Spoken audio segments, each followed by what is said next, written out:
السلام علیکم ورحمۃ اللہ وبرکاتہ۔ Dear students, Punjab public service commission کے میل لیکچر اسلامیات کے انٹرویو کے سوالات اور ساتھ ساتھ اس کے جوابات آپ کے سامنے پیش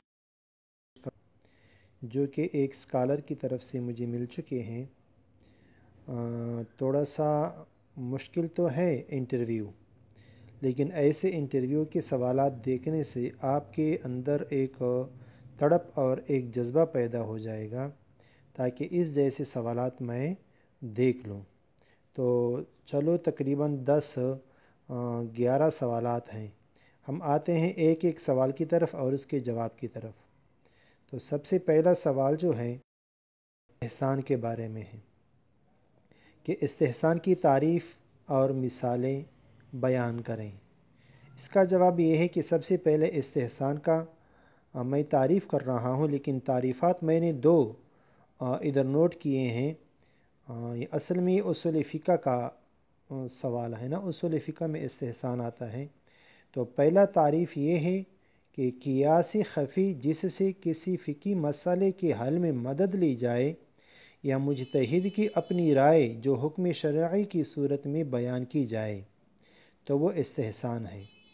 دوسرا تعریف اجود تعریف الاستحسان، یہ مطلب یہ ہے کہ استحسان کا جو بہترین تعریف ہے وہ کیا ہے، وہ یہ ہے العدول بحکم المسألۃ عن نظائرها لدلیل شرعی۔ استحسان کی سب سے بہتر تعریف یہ ہے کہ کسی مسئلے کے فیصلے میں اس کے نظائر کو دوسری دلیل شرعی کی بنا پر چھوڑ دیا جائے۔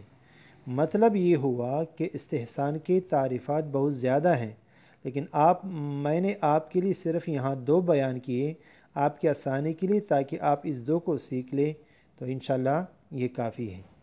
اس کی مثال کیا ہوگی؟ مثال یہ ہے کہ اصولی طور پر مجہول چیز کی خرید و فروخت حرام ہے۔ ہم نے بیع میں پڑھا ہے کہ مجہول چیز کی خریدنا یا بیچنا ناجائز ہے، لیکن حمام میں غسل جائز ہے، حالانکہ اس میں پانی کی مقدار معین اور معلوم نہیں ہوتی۔ یہ ازراہ استحسان جائز ہے، کیوں؟ دوسری صورت میں تنگی اور مشقت لازم آئے گی۔ تو یہ آسان ایک مثال ہے استحسان کا۔ آتے ہیں دوسرے سوال کی طرف۔ عرف عام اور عرف خاص سے کیا مراد؟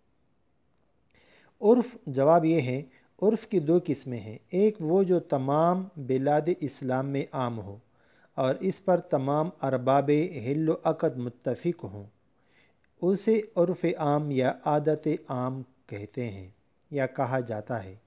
یہ اجماع کی ایک صورت ہے جس کی حجت میں ائمہ 4 میں کسی کا اختلاف نہیں۔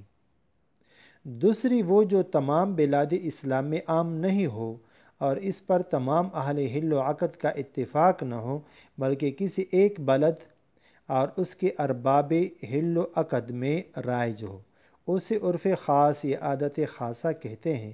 متقدمین احناف صرف عرف عام کا اعتبار کرتے ہیں، عرف خاص کا نہیں۔ میں نے ساتھ حکم بھی بتا دیا کہ ہمارے جو متقدمین احناف ہیں اور یہ عرف عام کا اعتبار تو کرتے ہیں لیکن عرف خاص کا نہیں۔ مطلب یہ ہے کہ ایک چیز عام ہے، ایک خاص ہے۔ جو تمام شہروں میں ہے وہ عرف عام ہے، جو صرف ایک شہر کی خاص تعلق رکھتا ہے تو وہ عرف خاص ہو گیا۔ آتے ہیں تیسرے سوال کی طرف۔ سنت اور حدیث میں فرق بیان کریں اور مثالیں بھی دے دیں۔ میں نے ایک دوسری ویڈیو میں سنت اور حدیث میں فرق بہت تفصیل سے بیان کیا ہے کہ لغوی کیا فرق ہے، اصطلاح میں کیا فرق ہے، کہ سنت کا معنی طریقہ یا عمل یا حضور صلی اللہ علیہ وسلم صحابہ کرام کا جو عمل ہے سنت کہا جاتا ہے۔ اسی طرح حدیث کا مطلب یہ ہے کہ حدیث کا معنی جدید بھی ہوتا ہے، حدیث کا معنی خبر گفتگو بھی ہوتا ہے۔ اصطلاح میں حضور صلی اللہ علیہ وسلم کے اقوال، افعال یا تقاریر کو حدیث کہا جاتا ہے۔ لیکن یہاں میں مختصر طور پر کچھ مثالیں بھی دے رہا ہوں اور ادھر تعریف۔ سنت کا لفظ ایسا عمل متوارث پر بھی بولا جاتا ہے جس میں نسخ کا کوئی احتمال نہ ہو۔ حدیث کبھی ناسخ ہوتی ہے کبھی منسوخ، مگر سنت کبھی منسوخ نہیں ہوتی۔ سنت یہ ہے ہی وہ جس میں توارث ہو اور تسلسل تعامل ہو۔ حدیث کبھی ضعیف بھی ہوتی ہے کبھی صحیح، لیکن سنت ضعیف نہیں ہوگی، مطلب یہ کہ سارے صحیح ہوں گے۔ مثالیں کیا ہیں؟ مثال کھڑے ہو کر پیشاب کرنا، یہ بخاری شریف کی حدیث مبارک ہے، کتاب الوضو میں حدیث نمبر 221۔ اور کھڑے ہو کر پانی پینا صحیح بخاری کی حدیث مبارک ہے، کتاب الاشربۃ میں، باب الشرب قائما، حدیث نمبر 5213۔ وہاں جو پیشاب کا ہے وہ جو مشہور حدیث مبارک ہے، اتا سباتۃ قوم فبال قائما، کی حضور صلی اللہ علیہ وسلم ایک کوڑا کرکٹ کے پاس آ گئے اور کھڑے ہو کر پیشاب کیا۔ تو یہ حدیث سے ثابت ہے، مگر یہ سنت نہ تھی، حضور صلی اللہ علیہ وسلم کی یہ عادت نہ تھی، بلکہ سنت عادت کیا تھی بیٹھ کر پیشاب کرنا، اور وہ بھی بخاری شریف کی حدیث مبارک ہے، کتاب الوضو میں، باب التبرز فی البیوت، اور بیٹھ کر پانی پینا کھڑے ہو کر پینے سے منع فرمایا ہے۔ صحیح مسلم کی حدیث مبارک ہے، کتاب الاشربۃ، باب کراہیت الشرب قائما، حدیث نمبر 3778۔ تو مطلب آپ کو سمجھ میں آ گئی کہ حدیث یہ کبھی منسوخ بھی ہو سکتی ہے، کبھی ناسخ، کبھی ضعیف، کبھی صحیح، لیکن سنت اس طرح نہیں ہے۔ باقی بات یہ ہے کہ کبھی کبھار حدیث ہوگی لیکن وہ بات سنت نہیں ہوگی۔ آتے ہیں سوال نمبر 4 کی طرف۔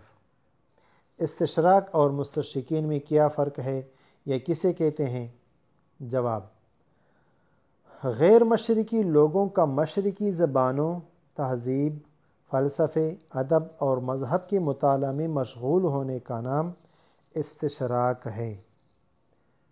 مستشرقین کے بارے میں علی بن ابراہیم النملہ کہتے ہیں، ویسے تعریفات بہت زیادہ ہیں لیکن مجھے یہ علی بن ابراہیم نملہ کی تعریف اچھا لگا ہے، باقی آپ اپنا بھی ریسرچ کر سکتے ہو، کہ میرے نزدیک مستشرقین سے مراد وہ غیر مسلمان دانشور حضرات ہیں جو مسلمانوں کے فرہنگ، اعتقادات اور آداب و رسوم کے بارے میں تحقیق کرے، چاہے وہ مسلمان گروہ اور قوم مشرق زمین میں رہنے والے ہو یا جنوب میں، چاہے عربی بولنے والے ہو یا غیر عربی۔ اس کو کیا کہتے ہیں؟ مستشرقین۔ آسان سی تعریف۔ آتے ہیں سوال نمبر 5 کی طرف۔ اہل نجد اور محمد بن عبد الوہاب نجدی کے بارے میں سوالات، کہ کون تھے، کب پیدا ہوئی، مثال کے طور پر ان کا کیا مسلک تھا۔ تو پورا نام ابو الحسین محمد بن عبد الوہاب بن سلیمان بن علی التمیمی، 1115 ہجری میں پیدا ہو چکے ہیں، 1206 ہجری میں وفات ہے۔ بمطابق ولادت 1703 میں پیدا ہو چکے ہیں اور وفات 21 مئی 1792 ہیں۔ محقق بھی تھے، مفسر بھی تھے، مذہبی رہنما اور عالمی دین تھے، اور تحریک وہابیت آپ سے منسلک ہے۔ جو لوگ کہتے ہیں نا وہابی تحریک یا وہابی لوگ، تو یہ ان سے منسلک ہے۔ 1158 ہجری میں نجد کے ایک شہر درعیہ کے امیر محمد بن سعود نے ان کے ہاتھ پر بیعت کر لی، امر بالمعروف اور نہی عن المنکر پر عمل کرنے کا عہد کیا اور کتاب و سنت کے بتائی ہوئی طریقوں پر چلنے پر آمادگی ظاہر کی۔ محمد بن عبد الوہاب نے 50 سال تبلیغ کا کام انجام دینے کے بعد وفات پائی۔ بہرحال ان کی تعلیمات کا دنیا پر گہرا اثر پڑا، آج بھی ان کی تعلیمات پر اثر موجود ہے۔ سوال نمبر 6، ڈاکٹر یوسف القرضاوی کے بارے سوالات۔ اصل میں نے پہلے سے آپ سے کہہ دیا کہ انٹرویو تھوڑا سا ڈیفیکلٹ ہے، وجہ یہ ہے کہ جب اس طرح پرسنل لوگوں کے بارے میں سوالات شروع ہو جائیں تو یہ مشکل ہیں، کیونکہ دنیا میں اتنے زیادہ لوگ گزر چکے ہیں، ہم کس کس کا مطالعہ کریں۔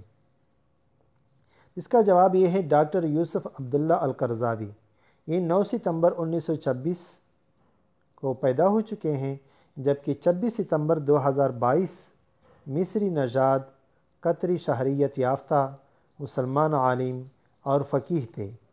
عالمی اتحاد برائے علماء اہل اسلام کے بانی، سابق سربراہ اور یورپی کونسل برائے افتاء و تحقیق کے صدر تھے۔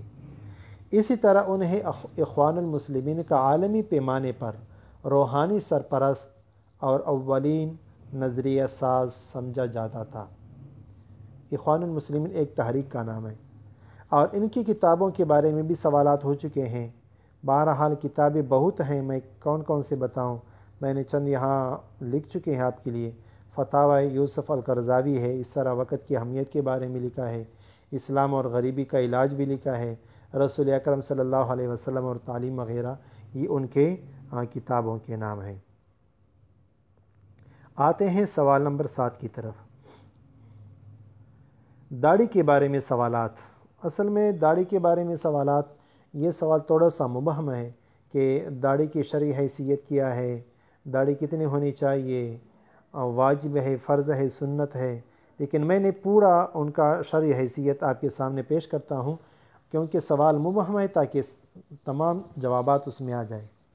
جواب یہ ہے کہ تمام انبیاء کرام علیہم الصلاۃ و تسلیمات کی سنت مسلمانوں کا قومی شعار اور مرد کی فطری اور طبعی چیزوں میں سے ہیں۔ اس لیے رسول اللہ صلی اللہ علیہ وسلم نے اس شعار کو اپنانے کے لیے اپنی امت کو ہدایت دی ہے اور اس کے رکھنے کا حکم دیا ہے۔ اس لیے جمہور علماء امت کے نزدیک داڑھی رکھنا واجب اور اس کو کتروا کر یا منڈوا کر ایک مٹھ سے کم کرنا حرام ہے اور کبیرہ گناہ ہے، اور اس کا مرتکب فاسق اور گنہگار ہے۔ ابھی آپ کہیں گے کہ حضرت علامہ مولانا امیر محمد صاحب نے فتویٰ لگا دیا۔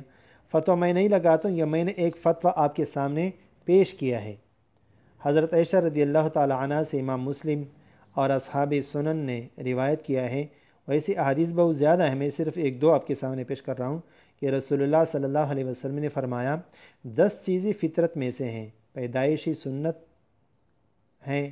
ایک تو پیدائشی سنت ہے، مطلب ایک تو مونچھ خوب کتروانا، دوسری داڑھی چھوڑنا، تیسری مسواک کرنا، چوتھی پانی سے ناک صاف کرنا، پانچویں ناخن کاٹنا، چھٹی انگلیوں کے جوڑوں کو دھونا، ساتویں بغل کے بال اکاڑنا، آٹھویں زیر ناف کے بال موڑنا، نویں پانی سے استنجا کرنا۔ زکریا رحمۃ اللہ علیہ راوی کہتے ہیں کہ مصعب رحمۃ اللہ علیہ نے کہا میں 10ویں چیز بھول گیا مگر یہ کہ یہ کلی ہوگی، اور یہ حدیث اصل میں ترجمہ ہے اس حدیث مبارکہ کا جو کہ صحیح مسلم شریف میں روایت ہے۔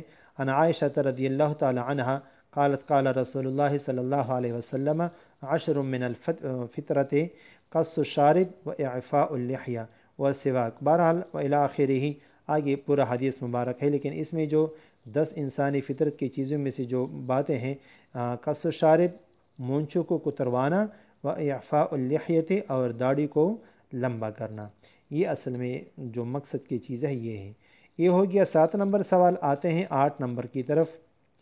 سلف کون لوگ تھے؟ سب سے پہلے میں اس لفظ کا مطلب یہ ہے کہ عربی میں اس کا معنی بتا رہا ہوں۔ جواب یہ ہے عربی زبان میں اس کا معنی ہے گزری ہوئی نیک لوگ۔ ہر پہلے آنے والے بعد میں آنے والے کے لحاظ سے سلف ہے، لیکن جب سلف مطلق طور پر بولا جاتا ہے تو اس سے مراد بہترین 3 زمانے کے لوگ ہیں جن کی گواہی نبی کریم صلی اللہ علیہ وسلم نے دی ہے۔ لہذا سلف سے مراد صحابہ، تابعین اور تبع تابعین ہیں، یہی سلف صالحین ہیں۔